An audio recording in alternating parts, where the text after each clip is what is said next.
What's up? Shalom world. What's going on? YouTube.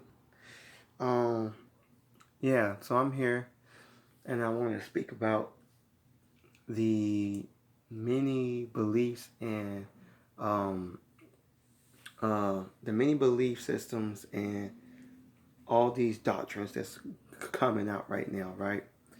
And so it's a lot that's going on and all that. But what I'm trying to put tonight is the question here. All right, so you got your Moors, memorial science, all that. They deal with factual things and the law. So I definitely have respect for them in the sense that what they say they can verify for us as it being science. You know what I mean? Like what? But on the other hand, it's like I feel like it's a part where that prideful part comes in where the person who founded it, whether you want to say Noah Drew Ali or whatever, or whoever, whatever religion that doesn't believe in a spiritual side, when it boils down to it, you have to go and ask them, do you even believe in the afterlife? Because for the simple fact, I've actually been in one of these. I actually went with a friend because he wanted to take me. You know what I'm saying? Was like he begged me, come to the temple, bro, come to the temple. But it was like as I went, I noticed I'll never forget neither. I noticed that they had more questions. Like okay, they had a little one-on-ones, where they go and do that, and it was good at first. It was entertaining, but I noticed they have no actual like what's what I'm looking for. They had no actual knowledge on certain things. Like, for example, they would say like, "Who's the first man?" They'd be like Adam and all that, and then they were like, and then if I'm not mistaken, correct me if I'm wrong. I'm sorry, but they'll be like something like, "Who was the first man?" Again, it'd be a reiterated question, but the same thing. Who was the first human? And they'd be like, "We do not know." And it's like, well, what the hell? You know what I mean? But that's not even a good example of what I'm trying to say. What I'm trying to say is when I was in there, they had more questions. It was like they were philosophizing. Philosophizing. They philosophized on everything. And it was like they built more questions like they was Confucius. That's what it was. And it was confusing the hell out of me.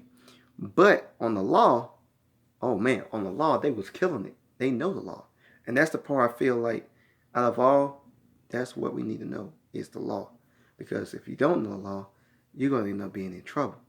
But back to what I was saying about the spiritual side is I've actually experienced um, the supernatural and all that. Like I experienced it. And the whole thing was I experienced it through the one true God that I serve, Yahweh, the one of heaven and earth, the one everyone knows.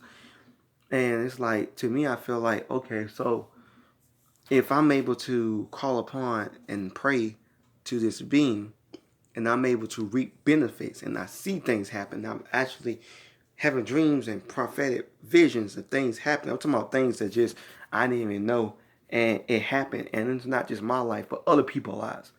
Then what do you call that? Will you call that a figment of my imagination? No, because at the same time, how can you keep having the same thing and it happening and you're praying and it's happening and it's a book already telling you how to do it and how to contact them. And then you also, here's my question. If you're going to say that he's not real, then how do you explain the people that have supernatural shit happen to them? For example, demonic spirits, evil spirits. You can't say that's the lower self, you know, uh, dragging your ass across the room. Or you can't say it's the lower self when sold your soul with someone that put roots on you and they put spirits on you. How do you explain that? You know what I mean? And I feel like basically, to me, I feel like these people have never had an experience, so they can't say it doesn't exist or that it's a figment of, European drama and all that because the European got their knowledge from us. They didn't have no history. The only history they had was being in no mountains. You know what I mean? That's the only thing everybody knew. They was taking everybody else's history. So you gotta come better than that. And so, excuse me. So the point I'm getting at is, in these days and these times, man, you gotta know who you're dealing with, man. Because if you don't know what you've been taught and what you've been taught, you never exercise. That's why I'm glad my mom and my dad constantly, you know, taught me to exercise the spirit and believe in it, in the spiritual side, and how God will manifest itself. Because if you don't believe in it, of course it's not going to work. Half the people, half the people who believe, who say they believe in God and believe in the one true, in the Most High, they never exercise their faith. They don't exercise it. Excuse me. But no, they don't. They don't exercise it, for one, and two, they don't believe. They don't read. They don't read the Bible. They don't read the scriptures, and to build their faith up in it. So it's like I said, whoever believes in God must believe that He is and that He exists. First of all, before He does anything to prove who He is, you gotta believe that He exists. With that said, I just want to say that I feel like, it's us that we need to get back together, because whether you want to be called a moor or Hebrew, like they said, they're the same people.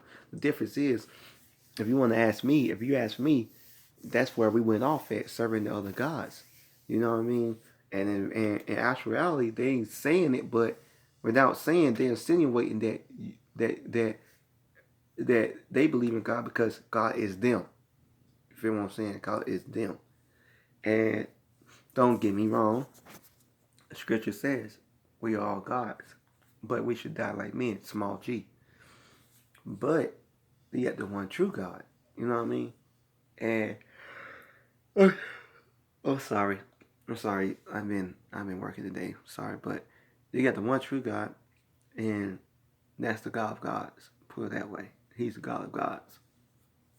So I just wanted to say that, you know, comment, subscribe, or anything like that. I know it's my first video on this channel, but like, I just felt compelled to like make a video explaining how people's mindsets are like different, man. It's really different when it come here. It's interesting to see how they get their thoughts and put it together. But it's like, you know, the spiritual is much realer than the the physical. And you see in Hollywood always put out the movies about like spiritual things, and they make it seem like it's almost fake. But lately, if you notice, they've been coming out with a whole lot of videos, a whole lot of movies, showing that showing that there's real cases of supernatural things happening. But yeah, comment, subscribe, let me know what you think, and it's not about the bashing anybody. To me, I feel like it's all about experience, because once you experience something, nobody can tell you nothing. Can't nobody tell you anything once you experience something. And to me, I've experienced a lot, so it's nothing that you can tell me that will make me believe that it's all in my head, that there's a creator or anything like that. It's not. No, you can't. You cannot, like, literally. You cannot, like, convince me otherwise. You know what I mean? But y'all have a good one. Comment. Thanks.